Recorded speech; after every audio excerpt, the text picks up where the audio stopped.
Welcome everyone to our SinTube channel today. This series called Solo Leveling is one of the greatest series in the history of anime, so I have already brought you a few episodes of this series. If there is anyone who hasn't watched it, I posted them on my channel, check them out too. So first let me remind you what happened in the previous episode. Trapped in a deadly double dungeon, Jinwoo and the surviving hunters faced overwhelming terror as the towering statue of God unleashed brutal, instant kill attacks. Paralyzed by fear and confusion, they struggled to decipher cryptic commandments, worship, praise, and prove faith that seemed to be the only path to survival. As comrades were killed one by one, Jinwoo's instincts helped him guide the others, discovering that kneeling and activating musical statues could stop the god's wrath, but at a cost. Despite losing a leg, Jinwoo managed to protect Juhee and the others, but a final trial emerged, a sacrificial altar surrounded by fading blue flames counting down to their doom. As panic set in, survivors fled, breaking the formation and leaving Jinwoo, Chi-yeol, and Juhee behind. With Juhee unconscious and unable to move, Jinwoo made the ultimate decision, staying behind to face death alone.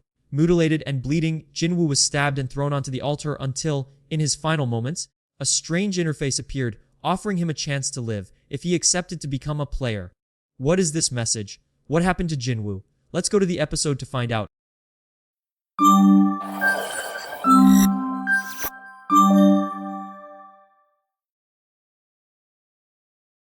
Following his traumatizing experience in the double dungeon, Jinwoo unexpectedly wakes up in a hospital. To his surprise, his body is recovered, including his left leg that's now healed and intact. Believing that his experience in the dungeon was just a dream, he is visited by Woo Jinchul and Kang Tae-shik, inspectors from the Korean Hunters Association, who reveal he has been unconscious for 3 days. Jinchul tells him that he and his comrades only found him collapsed on the floor with no signs of the statues the other survivors depicted. He then interrogates Jinwoo if he perhaps received a second awakening, which could potentially elevate his class rank from E rank to A or even S rank. They prompt him to test his mana by placing his hand on a mana meter presented by Tae-shik. Excited to see the result, he asks the two-man what rank he is now if he has been reawakened. However, Jinchul apologizes in suggesting they were mistaken as the meter displays a mere score of 10, dashing Jinwoo's brief hope of advancement. Tae-shik notes as they leave that even E ranks typically get higher than 70. He is basically just a civilian.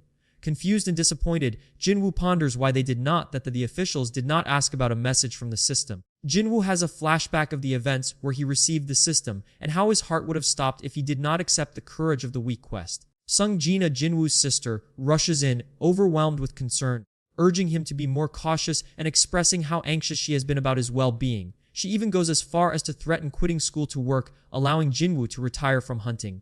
Amid her reprimands, Jinwoo reflects on his willingness to leave her behind during his self-sacrifice in the double dungeon. Feeling remorseful, he subtly tries to determine if she can see the system message floating before him. Once he realizes the message is visible only to him, he curiously asks how one might address unread notifications, comparing it to a video game. Jana, initially confused by his query, suggests checking his inbox before leaving to meet her friend, Han Song-yi, who awaits outside. Alone, Jinwoo delves into the cryptic messages from the system. The interface, bathed in a futuristic blue hue, displays 2 notifications, one stating the system's role in aiding player development, and another warning that failure to comply may result in a penalty. A further message declares that rewards have been delivered, leaving Jinwoo perplexed about their implications. He then discovers a daily quest titled Strength Training has arrived, which requires him to perform an arduous series of exercises: 100 push-ups, 100 sit, 100 squats, and a 10 km run, all tracked meticulously by the system. Feeling uncertain and suspecting it to be a figment of his imagination, he brushes off the quest and lays back down to rest and recover. Meanwhile, Jinchul and Tae-shik are on their way back to the association in their vehicle. Jinchul is on the phone with Gun-hee, reporting a potential error in the assessment of Jinwoo's supposed reawakening. Gun-hee remarks on their fortune in avoiding a dungeon break from the incident, but acknowledges the lingering mysteries it presents. Concluding the conversation, they agree to classify the incident as a special case within the association's database for further evaluation. At the Hunters Guild building, Choi Jong-in assigns Chae-in to participate in the next B-rank raid. Hae-in, unconfident in her leadership skills, is assured by Jong-in that she has what it takes for the role. He clarifies, however, that the mission serves primarily as an assessment for the new recruits, suggesting that Hae-in's mere presence will be beneficial for their learning experience. Choi reflects on the guild's status, acknowledging that while they are among the top 5 in Korea, they lack the same level of power on an international stage. He emphasizes the need for collective effort within the guild to bridge this gap in strength. Elsewhere, civilians find their evening disrupted by the sudden emergence of a gate in the midst of a road.